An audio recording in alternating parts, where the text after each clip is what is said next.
అంటే ఈ మినాక్సిల్ 3 పార్ట్స్గా డివైడ్ చేస్తారు. 3 పార్ట్స్ అంటే 3 కాన్సన్ట్రేషన్స్గా. ఒకటి నుండి 2%, 5%, 10%. Depending upon the hair loss మనం పర్సంటేజ్ వాడుతుంటామండి.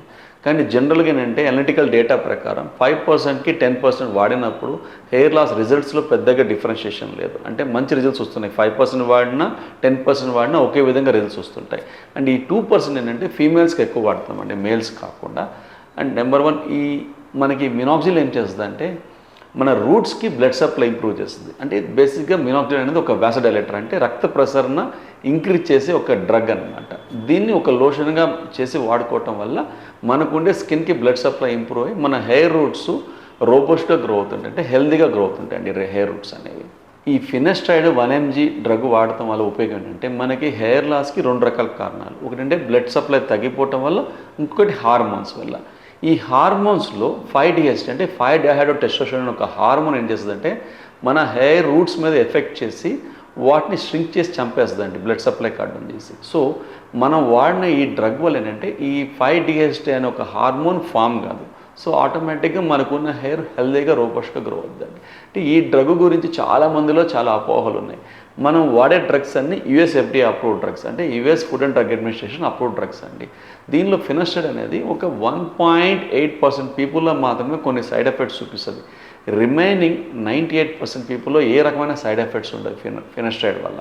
సో మేము హెయిర్ ట్రాన్స్ప్లాంటేషన్ చేసినప్పుడు కూడా ఫ్రంట్ పార్ట్లో హెయిర్ ట్రాన్స్ప్లాంటేషన్ చేసినాక రిమైనింగ్ హెయిర్ సేవ్ చేసుకునేకి కంపల్సరీ మనం ఈ మినాక్సిల్ అండ్ ఫినస్ట్రైడ్ వాడతాం. అండ్ ఇంకొకటి చాలామంది నడుతుంటారు, సార్ డెర్మా రోలర్ వాడుతున్నాం మేము ఇంట్లో కూడా, డెర్మా రోలర్ వల్ల ఉపయోగం అని అడుగుతారు. అంటే ఈ డెర్మా రోలర్ ఏంటంటే మనకి ఒక డ్రమ్లా ఉండి దానికి చిన్న చిన్న థాన్స్ అంటే చిన్న చిన్న ముళ్ళు లాంటివి ఉంటాయండి. 0.25 నుంచి 1.54 mm దాకా ఉంటాయండి. కానీ జనరల్గా అనలిటికల్ డేటా ప్రకారం మనం మినిమం ఒక 2 mm అంటే 1.5 నుంచి 2 mm లెంత్ లేకుండా ఏ డెర్మా రోలర్ వాడినా కూడా మనకి ఏ రకమైన రిజల్ట్స్ ఉండవు. జనరల్గా మనకి అమెజాన్లో దొరికాయి కానీ, హౌస్ హోల్డ్ బయట దొరికాయి కానీ 0.25 నుంచి 0.5 వరకు వాడతారు.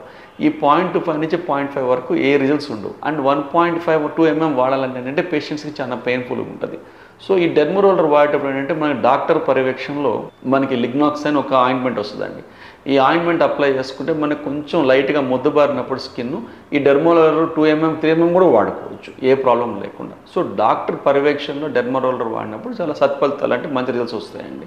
ఈ డెర్మా రోలర్ యొక్క ఉపయోగం ఏంటంటే మెకానిజం ఆఫ్ యాక్షన్ అంటే ఈ డెర్మా రోలర్ వాడినప్పుడు మనకి ఈ నీడిల్స్ వల్ల స్మాల్ ఇంజరీస్ కలుస్తాయి, అంటే మైక్రో ఇంజరీస్ మన కంటికి కూడా కనిపించవు. ఇంజరీ అయినప్పుడు ఏంటంటే బాడీ ఇమ్మీడియట్గా ఆ ఇంజరీని రిపేర్ చేస్తుంది. సో ఈ రిపేర్ చేసేటప్పుడు మనకి అక్కడ బ్లడ్ సప్లై ఇంప్రూవ్ అవుతుందండి. అగైన్ ఈ బ్లడ్ సప్లై ఇంప్రూవ్ అవడం వల్ల మనకి హెయిర్ ఏంటంటే ఆ రీజియన్లో బ్లడ్ సప్లై ఇంప్రూవ్ అవడం వల్ల మనకి హెయిర్ ఏంటంటే హెల్దీగా రోబస్ట్గా గ్రో అవుతుంది. PRP అండ్ GFC అంటారు. అంటే PRP అంటే ప్లేటెడ్ రిచ్ ప్లాస్మా, GFC అంటే గ్రోత్ ఫ్యాక్టర్ కాన్సంట్రేట్ అండి. ఈ రెండు మనం ప్రిపరేషన్ మెథడాలజీ రెండు డిఫరెంట్గా ఉంటాయి. సో దీనిలో ఏంటంటే GFC అంటే మనకి గ్రోత్ ఫ్యాక్టర్ కాన్సంట్రేషన్ ఎక్కువ ఉండటం వల్ల GFCలో కొంచెం మంచి రిజల్ట్స్ వస్తాయండి PRP కంటే.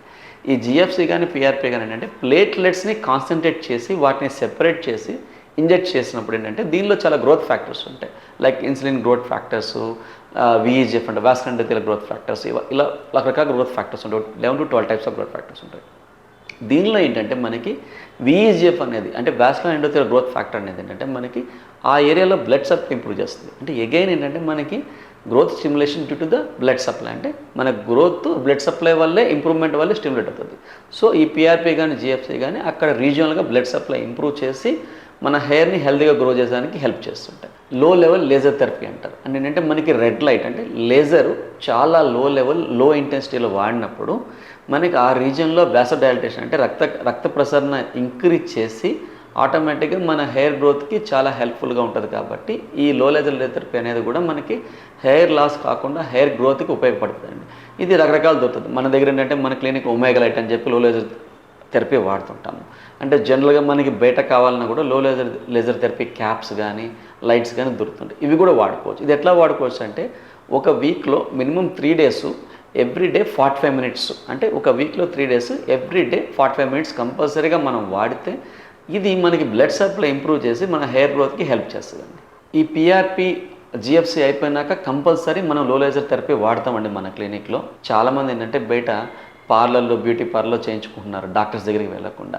ఈ PRP GFC అనేది మ్యాక్సిమం డాక్టర్ పర్యవేక్షణలో చేయాల్సి ఉంటుంది. అండ్ దీనిలో కూడా ఏంటంటే మనకి ఎట్లా అంటే అట్లా ఒక 20 sittings 30 sittings 10 sittings నేను 20-30 సెట్టింగ్స్ చేసుకున్న పేషెంట్స్ కూడా చూశానండి యాక్చువల్గా. ఇలా చేయించుకోకూడదు. పిఆర్పి అనేది based on the hair loss, అంటే హెయిర్ ఎక్కువ లాస్ అయింది, మోర్ దెన్ 75% లాస్ అయింది. పిఆర్పి వల్ల ఏ రకమైన ఉపయోగం ఉండదు, మనకి హెయిర్ రీగ్రో ఉండదండి.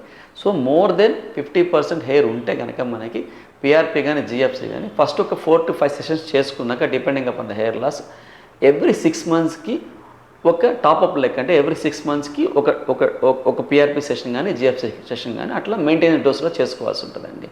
సో ఈ పిఆర్పి కానీ జిఎఫ్సి అయిపోయినాక ఒక 45 మినిట్స్ మనం కంపల్సరీగా ఒక పేషెంట్ లో లెవెల్ లేజర్ థెరపీలో పెడితే మన హెయిర్ గ్రోత్ చాలా ఫాస్ట్గా ఉంటుంది. మనం ఈ ప్రోటోకాల్ని మనం ఫేస్ క్లినిక్స్లో వాడతామని, ఏంటంటే 4 to 5 sessions and every 6 months ఒక టాపప్ అనే ఒక ప్రోటోకాల్ని మనం హెయిర్ లాస్ ట్రీట్మెంట్కి వాడతామండి ఫేస్ క్లినిక్స్లో. చాలామంది బాల్డ్ పేషెంట్స్, అంటే హెయిర్ లాస్ పేషెంట్స్ కాదండి, హెయిర్ లేని పేషెంట్స్ కూడా తెలియక ఈ బ్యూటీ పార్లర్ వాటికి వీటికి వెళ్ళి ఒక 15 to 20 సెషన్స్ ఈ PRP GF sessions 1 lakh 2 lakh rupees spend చేసి చేయించుకుంటున్నారండి. మనకి మోర్ దెన్ 75% హెయిర్ ఏ ఏరియాలో లాస్ అయితే ఏ రకమైన మెడికల్ ట్రీట్మెంటు యూజ్ చేసినా కూడా మనకి హెయిర్ అనేది రికవర్ కాదు, రాదు కూడా యాక్చువల్గా. సో 75% లాస్ ఉంటే కంపల్సరీ మనకి హెయిర్ కావాలి అంటే హెయిర్ ట్రాన్స్ప్లాంటేషన్ చేయించుకోవాల్సిందే. అంటే వెనక నుంచి హెయిర్ తీసుకొని మనకి పెట్టాల్సిందే. అట్లయితే కానీ మనకి రిజల్ట్స్ ఉండవండి. నేను ఇప్పుడు మీకు సర్జికల్ లైన్ ఆఫ్ ట్రీట్మెంట్ గురించి మాట్లాడతాను. మోర్ దెన్ 75% హెయిర్ కనుక మనకి ఏ ఏరియాలోనే లాస్ అయితే ఏ రకమైన మెడికేషన్ కానీ పిఆర్పి జిప్స్ ప్రొసీజర్ చేసుకోవడం వల్ల ఏ ఉపయోగం ఉండదు. కంపల్సరీ మీకు అక్కడ హెయిర్ రావాలి, మీకు ఆ యంగ్ లుక్ రావాలి, ఆ న్యాచురాలిటీ అని ఉండాలి అంటే హెయిర్ ట్రాన్స్ప్లాంటేషన్ చేయించుకోవాల్సిందే. అంటే మీకు డోనర్ ఏరియా ప్రాపర్గా ఉంటే, provided donor area should be there. Donor area మనకి బాగుంటే ఏ ఏజ్కైనా సరే హెల్తీగా ఉంటే మనం కంపల్సరీగా హెయిర్ ట్రాన్స్ప్లాంటేషన్ చేయించుకోవచ్చండి.